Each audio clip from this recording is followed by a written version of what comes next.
Hello, and welcome to the Golden Report. I'm Sarah Koo. On our very first episode, we'd like to celebrate Black History Month 2024 by highlighting the accomplishments and successes of African American individuals on campus, as well as review and honor the history of their presence here at Tennessee Tech. Our reporters spoke with students, professors, and campus officials about Tech's plans to celebrate this commemoration of history, as well as educate the Tech community. As a community and Tennessee as a whole, may we continue to honor and remember Black history outside of its designated month. Join us as we interview prominent voices in Tech's African American community and explore the enriching past of Black History Month on our campus. Tell us a little bit about your role as Director of Intercultural Affairs and some of the responsibilities that come along with that role. Sure. A lot of what we do here is to support students from their academic, personal, social, and professional background. So we are on a day-to-day basis touching students who are either in our Reach and Achievement and Committed to Excellence, which is our peer mentoring program for the university, or they are mentors for the program. They could be ambassadors for the office. We also have a program called Race Plus, which is an extension of the mentor program. So since 2020, we have been really working with students from freshmen all the way up to graduation. So that's kind of our day-to-day role, but then also by having the Black Cultural Center, this lounge area, any student can come in and literally they do eat, sleep, study, hang out, watch TV. If you're down there and a PS5 or Xbox, they show up. It may be a movie night on a Friday afternoon. So it's very casual and family-like. Pretty much, and most of the students, if they were in here, they would tell you this is kind of like their home away from home. We also, this space, of course, we're in the conference room right now. Then we also have 6 computers here in our computer lab and kind of one that's just right outside. So that way if a student needs to run in real quick and do some stuff and they don't want to use the lab, they can sit at the computer right up there. It's also in the perfect location. You're in the RUC and you are on the second floor. Right. So I mean, you are really in the hub of the center, and it's just, I feel like it's really accessible for students. And I mean, you got the cafeteria, you got Starbucks downstairs, you know what I mean? So it really is central. It's a great location. So tell us a little bit about how Tech celebrates Black History Month and what some of the preparations for these events look like. Okay, so that is another part of kind of the responsibilities of this role is we do all of the cultural and heritage programming each month. So it could be in collaboration with other departments or individuals, as well as some of the community organizations. And Black History Month is kind of one of our biggest months. We literally start in the fall semester with everything else that we have going on, kind of thinking through what does it look like. And sometimes we may be even March, April, going ahead and starting thinking through what do we need to do, because this time of year we come back. Of course, it's all the welcome back stuff for the spring. MLK week, which kind of rolls right into us starting Black History Month programming.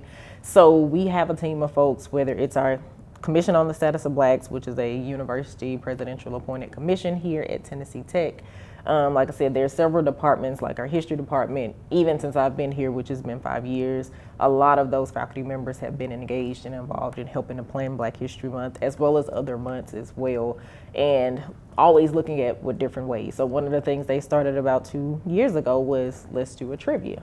And the trivia has taken off, that they do a weekly trivia, and they started reaching out to different businesses in the community to get door prizes and things, as well as folks here on campus. Cool. So departments contribute items from their area, or individuals who kind of do knitting and other things like that contribute like prize packages. So there's weekly, and then there's an overall package. So that's kind of one of the events that we collab with and really help to advertise and publicize, is like something like the history department. The different speakers, of course, we are all at the table, different folks.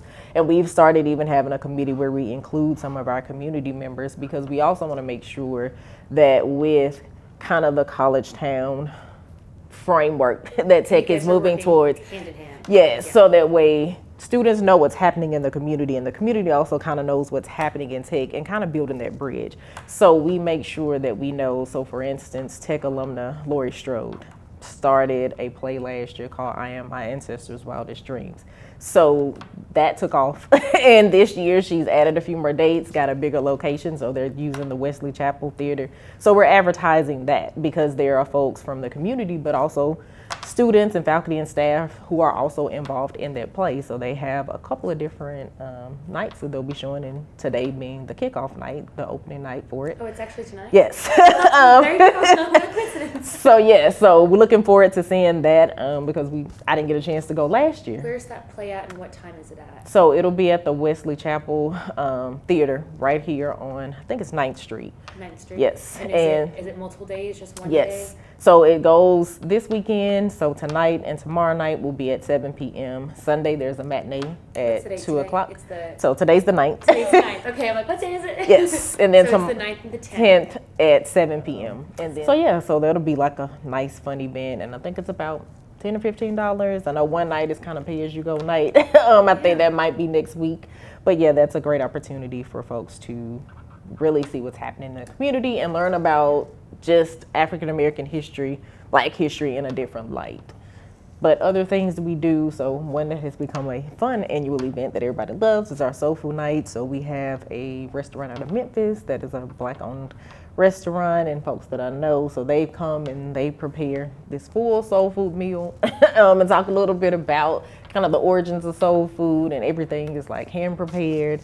And we partnered with Human Ecology last year from Dr. Hannah Uphold and the fashion merchandising to helping us just create an area where we could set up and put up drapes and stuff. And like prior to that, earlier that day, we had this kind of like Black History walkthrough. Racing Through Time is actually, and it was just something that I threw at my class the semester before, like, hey. It all worked out. Yep, and I was like, let's come up with some events, and we kind of like just had this challenge in the class where I was like, plan an event that we might could do for campus, and they actually did a whole Shark Tank kind of thing in the class that fall semester before, and they decided to, do that. So we did that last year. So Dr. Uphold was able to help us pull together some stuff with the staging of the room down in Tech Pride, and then we were able to bring some of that stuff up for the Soul Food Night. So we had posters of So that's once a year? Soul Food is once a year? Yeah. I know people ask, can we do it in the fall and other times? So basically there is a lot going on in intercultural affairs, and if anyone is interested in keeping up with these events, just look on the website. Yes. Yeah, right on. So since you've been here, how have you seen tech make efforts in the area of diversity and inclusion here on campus? I'll say, so of course, 5 years, seen several different changes, just even with the support for this office. Like I said, increasing the programming. We wrote a grant for Tennessee Board of Regents in collaboration with like the College of Business, the College of Engineering, and even included admissions. So the admissions director at the time, we just got a team of folks together, myself and Dr. Rob Owens and Harry Engel was an instrumental part of it through the College of Engineering. And we were like, what can we do? And by doing that, we were able to start the Race Plus program, which is that piece that we're no longer just doing the mentoring program to help incoming freshman students kind of get through that hurdle, over that hump of like what is college life and getting through that first year, whereas now we can work with students all the way through graduation. And that allowed us to expand even more, to reach out to the other academic colleges and schools and work with different folks in those colleges and schools to say, hey, this is how we're creating even more support for our students here at Tech. And we talk about professionalism and leadership, but we also throw them in the fire of doing presentations and public speaking. But we also talk about, okay, is graduate school or certain certifications an option? So we are bringing in different folks from campus or outside to talk about career development and professional development and making sure folks are in the right majors, and also looking at, okay, if you do need to go to graduate school, when is that time to think about it, and how do you start to get there and plan for those types of things? Right. And the university has really supported us in that. So when students apply, whether they're incoming freshmen or they are current students who want to be a part of Race Plus, we always send communication to whoever that director of student success is in that college or school. And a lot of times they reach right back out when they get that email and they say, hey, glad to see you're a part of this program. Let me know how I can help you. And sometimes the students don't even know who that is. So that bridges that gap too, in terms of helping students to know, like, who are these people in your academic areas that can help and support you in different ways. And then I think the other piece is, of course, we just had the renovations. So past 2 years have had conversations, and we closed down a year and a half ago with the former Noble Cody Suite right at the end of the hallway. And in conversations talking about renovating this space, they were able to say, hey, well, we have an additional space here that's not really being used. Maybe we can offer this up as additional spaces for students at Tech to have. So with that conversation of renovations, we were able to now have 246 in the Intercultural Lounge. And then this time last year, we had moved out so that way they could renovate this space, and we came back in the summer back here. So now students have a fresher Leon List Officer Black Cultural Center, Intercultural Affairs space, which is about the time we were switching from the Multicultural Affairs name to Intercultural Affairs.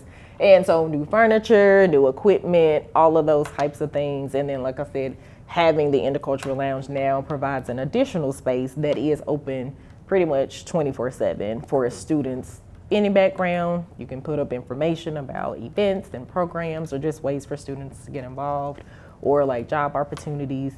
And so it's just been a great opportunity to see more students start to engage and connect and just find their home. Yeah, no, that's great. Now, is there any last minute thoughts on ways that Tech can improve on making our campus inclusive and diverse? I think we're on the right track and doing a lot of different things, just little by little. But of course, you know, with the current legislations, you know, there are a lot of things that, you know, we do have to work around now more so than ever. But I think we have such great support in different levels from President Odom, our VP of Student Affairs, which is the division that this office falls under, and other folks on the cabinet level, even our Board of Trustees, who have been very supportive in ensuring that we continue to figure out how to navigate the space and having those conversations with legal counsel. How do we continue to navigate these things so we continue to have these spaces, and then looking at how do we continue to have the conversations to find more spaces that represent so many other student groups and backgrounds.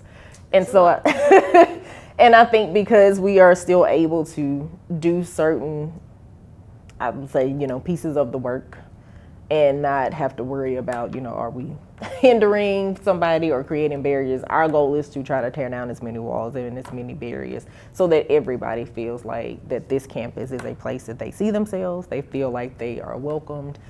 That is a sense of belonging, but I get past just the sense of belonging that you know you belong. You feel it, you see it every day. So we are trying to create that community, and that's something we strive to do in the programming, but also having sometimes those hard conversations. As I mentioned in another interview the other day, you know, we were talking about having campus conversations. That is something that I think we have been supported with. Instead of having your traditional dialogues and brown bag kind of things, that was an idea we kind of came up with, is let's have what's called campus conversations, where it's true conversations and a panel of any faculty, staff, or student that's willing to sit on that panel, and we call it sharing our stories. And that's what we do. And we have great questions that are fun questions, but sometimes those kind of that'll hit at your heartstrings. And then we allow the audience to engage in that, to just have the conversation. And the other night when we had the one, we had such great feedback, and it was like, why don't we do more of these? We need to continue these because it's a safe space, and it allows people to just learn, like, okay, so what is it about the folks in this culture, this background, or this group of students that we can learn from, and what are some of those things that, hey, can be considered stereotypical that we usually need to just kind of get away from. Yeah, exactly. And do it in the right way. So, yeah. Well, thank you so much for your time. We appreciate it. You are definitely an inspiration, and we appreciate all that you do for our campus. And again, making students like myself and all of us here feel that sense of belongingness. So thank you so much for your time. We appreciate it. Thank you. Yeah. What has inspired your creativity? So coming on to Tech, for one, I like the atmosphere here at Tech when I came to visit. As far as what inspired my creativity, I noticed that Tech had a lot of potential. With seeing the demographic here at Tech, I realized that it reminded me a lot of home. It is a predominantly white area as far as on campus and outside of campus.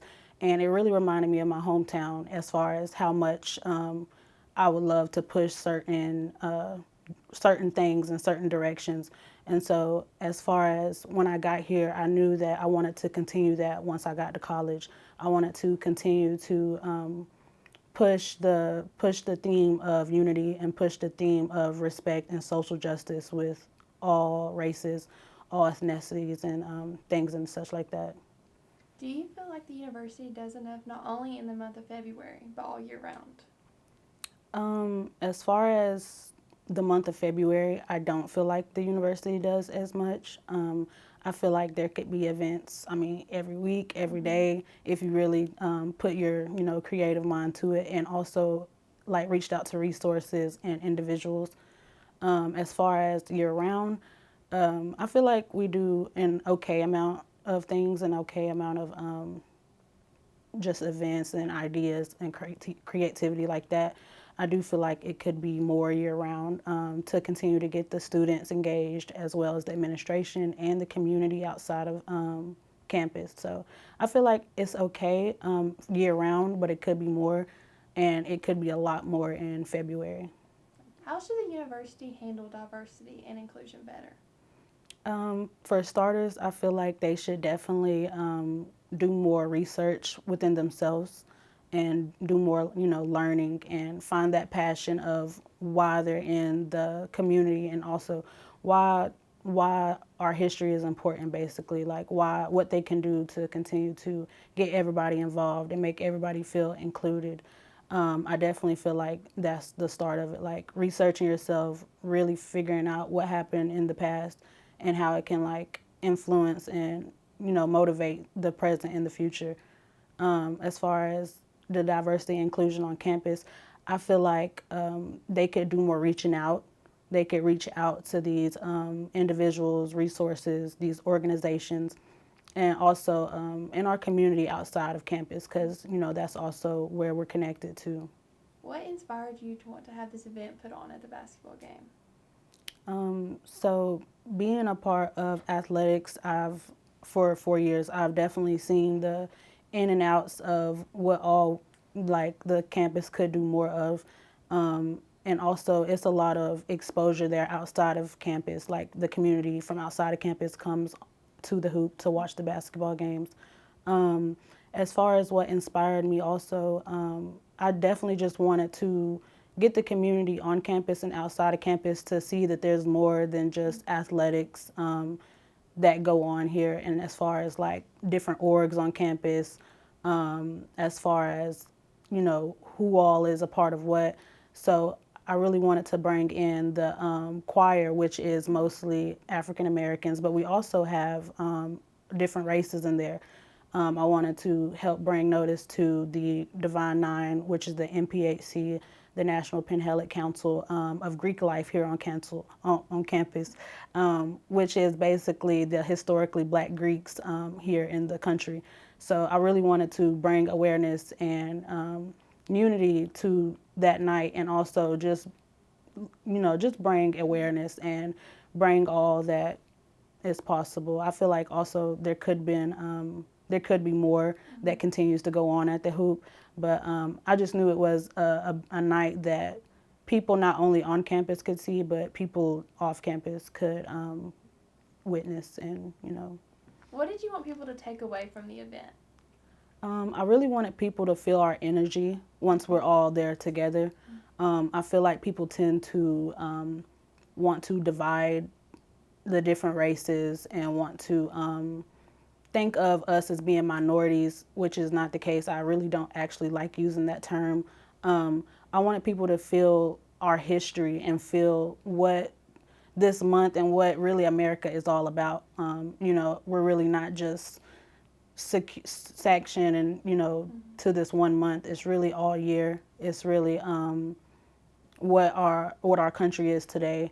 So I really wanted people to see that unity and see that energy and feel that energy first off, to really just be in the same room and really see our creativity and what all we've brought to this country. So. What response have you seen not only from the university, but also outside the university?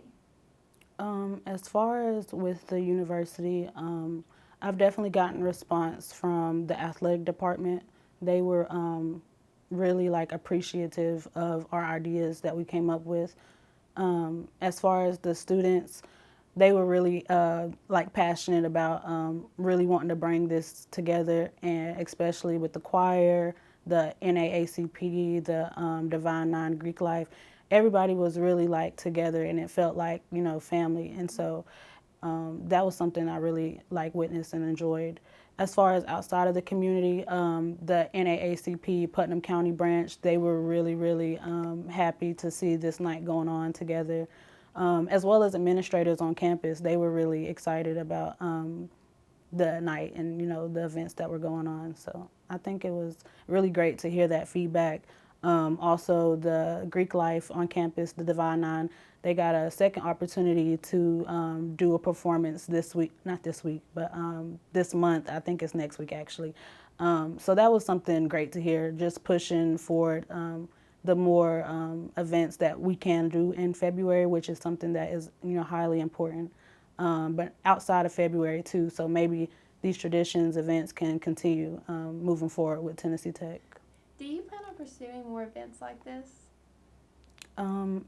To start off, I do want to see more events like this at Tennessee Tech happen because this is a predominantly white institution. So I want to continue to have more, not only like events that we had last Thursday, but more events outside of the ones we created. And also just more events that are outside of Black History Month, but focusing on this month of February would be good as well. So we're just going to keep pushing it forward. As far as like in the future, I pray that God continues to allow these ideas in my mind so that I can pursue them in whichever direction He pushes me towards in life. What do you want students and faculty to know? I want students and faculty to know that we are here and we're important as Black and brown individuals.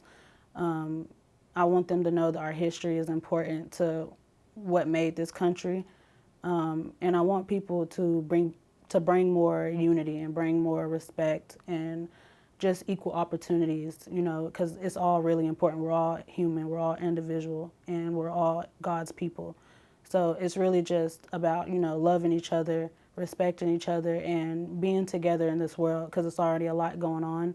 So the more that we can bring positive energy, positive creative ideas, I feel like it'll bring the country to a better place eventually in the present and in the future. So. Team here. What would be your advice for incoming athletes of color? So my advice for student athletes, or incoming student athletes of color, would be to really find who they are outside of athletics. A part of my journey here at Tech has been a big part of that. I am a senior, so just in the past, I've realized what I love outside of athletics. Athletics is not always everything. So really just finding who you are and finding your purpose outside of being a student athlete of color. Because I know at times it can feel like we're just here to perform. And also that's a lot of what the athletic departments and a lot of PWIs push on to student athletes of color. So I want us to continue to evolve in other ways outside of just putting on a performance for departments. Really just finding who we are, finding our voice, and finding our respect. So. Thank you.